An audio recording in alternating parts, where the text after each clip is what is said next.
Good afternoon. Welcome back. It is March 8th, 2023. It is a Wednesday, despite my attempts earlier to throw us back to Monday. But it is Wednesday. Looking at the races here that were held on this date previously, there wasn't a lot of NASCAR races going on. 1987, Dale Earnhardt won the Richmond race on this date. That was a really cool race to go back and watch. At the time, it was the second race of the season. I believe it actually got pushed back to the third race of the season because of snow. I may be remembering the timeline wrong. I can't remember if this was when Rockingham and Richmond were switched at that point, but it was a really good race overall, and I really like that one. Dale Earnhardt did not dominate the day. Bill Elliott actually led the most laps that day, I believe, but Earnhardt had a spin early on in the first 7 or so laps of the race, and it was Alan Kwiecki's first career Cup Series pole, so little footnote there as well. On this date in 1992, speaking of Alan Kwiecki and Richmond highlights, Bill Elliott beat Alan Kwiecki by about 3 feet to win the Pontiac Excitement 400. Elliott was in the midst of his 4-race win streak during this time.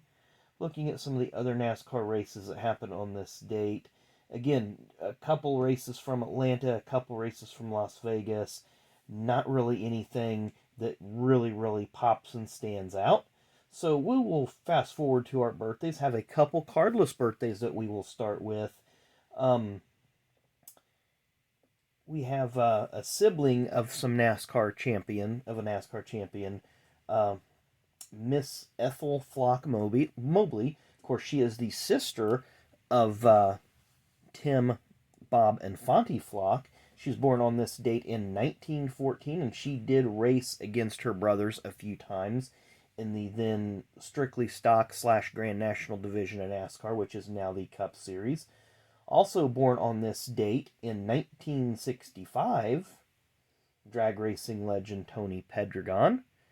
Born on this date in 1950, former Busch Series journeyman driver Max Prestwood. And we will go ahead and get to some of our birthdays that we have some cards of. It's been 2.5 minutes here and you haven't seen a single piece of cardboard yet. So born on this date in 1958, Red Dog Buddy Barnes. There you see picture Buddy. It looks like he's in the...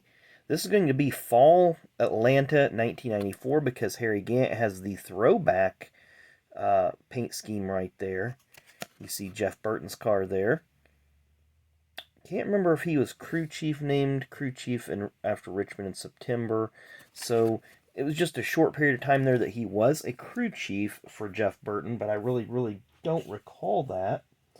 Also, another birthday today, born on this date in 1955, former Rookie of the Year, in fact, 1978 Rookie of the Year, Mr. Ronnie Thomas. Of course, you've seen earlier this year or last year, I sent a couple of these cards to Mr. Thomas, got those TTM'd, so very cool. Also born on this date in 1954, former NASCAR car owner. He has passed away a few years ago. He was co-owner of TriStar Motorsports, Mark Smith. Of course, TriStar had a couple incarnations. This was the 68 car that Bobby Hamilton and Greg Sachs and a few others drove, that he was crew chief for. And this team was actually really competitive. I'd say they were a B-level team because they didn't have like the top tier funding, but they did have full sponsorship and they did the best they could is what they had. Of course, 1994, Loy Allen came over with Hooter sponsorship. They changed the number from 68 to 19. He only ran there for a year. Then they had a whole slew of drivers coming in. Gary Bradbury, Phil Parsons, a few others. They had different sponsors.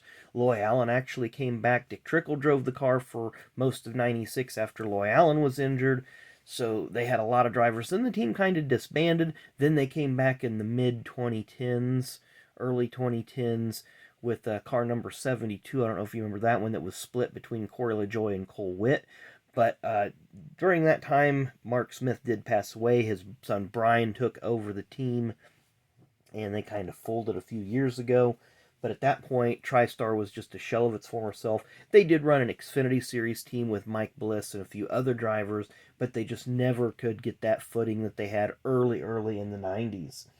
And our final birthday, a Hall of Famer, in fact, a 2023 inductee, born on this date in 1958, Mr. Kirk Shelmerdine.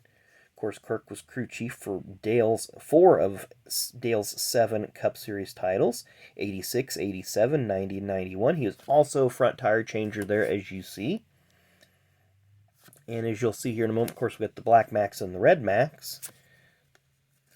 But Kirk was also a driver in the ARCA Series, and a pretty good one. Won a few races. This was actually the Sportsman Series, which was a series that went horribly wrong, especially at races at Charlotte.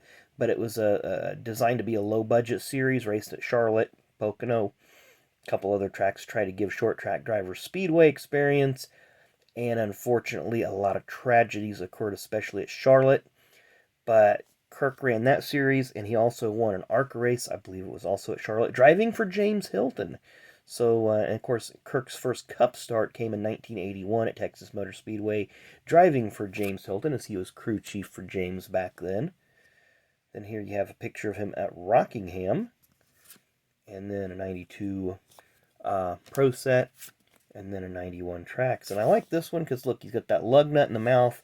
A lot of crew members did that, because if you ever drop one, you have a spare ready to go. So anyway, lots of birthdays today, a couple cardless ones and a few with cards.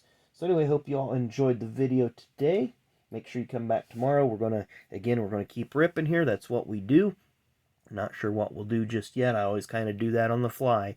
So before I hit record, I'm usually just looking around the room saying, that's what we're doing. So anyway, thanks again for watching. Hope you enjoyed the video today. Come back and see us tomorrow.